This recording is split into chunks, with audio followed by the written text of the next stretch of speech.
Moving on to the next story from J&K, amid the encounter in Kathua, a fresh terror operation has broken out in J&K's Rajouri. While a Jaish-e-Mohammed outfit terrorist was killed in Kathua, the security forces have initiated a cordon and search operation after receiving intelligence about the presence of two terrorists in the Rajouri district. Here's a detailed report. Take a look.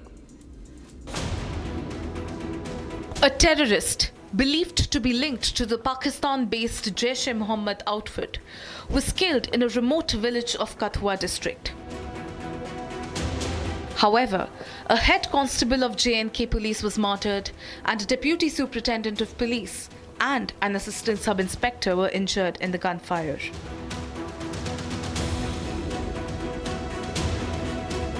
Meanwhile, in a separate encounter that erupted in the Thana Mandi area of Rajouri district, security forces initiated a cordon and search operation after receiving intelligence about the presence of two terrorists.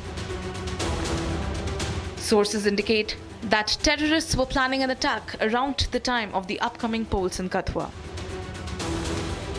Survival kit of the terrorist were recovered and several arms and ammunition were seized.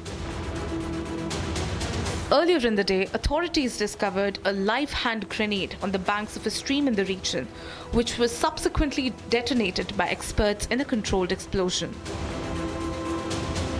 This anti-terror operation coincides with elections as Kathua residents are set to vote on October 1st. Following specific intelligence on terrorist presence, a joint search operation was launched in village Kok of Mandli. The entire area has been cordoned off in response to the ongoing gun battle between security forces and the terrorists.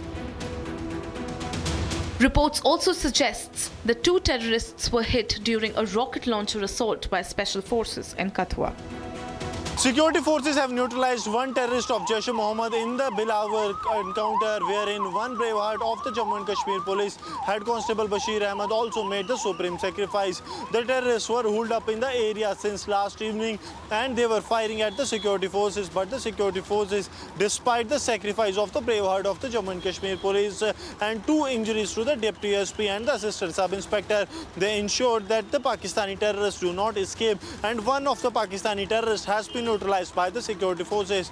The total group is said to be of 3 to 4 terrorists that are active in the area, and now 2 to 3 terrorists are still absconding. The forces, including the special forces of the Indian Army, Jammu and Kashmir Police,